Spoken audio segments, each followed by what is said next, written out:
பொய்து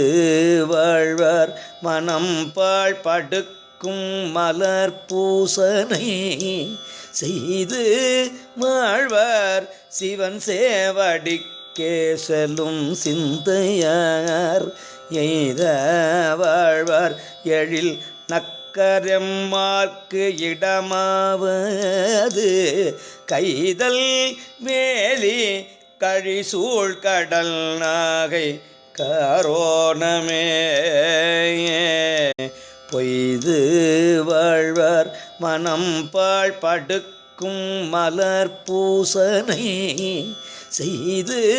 வாழ்வார் சிவன் சேவடிக்கே செல்லும் சிந்தையார் எய்த வாழ்வார் எழில் நக்கரெம்மார்க்கு இடமாவது கைதல் வேலி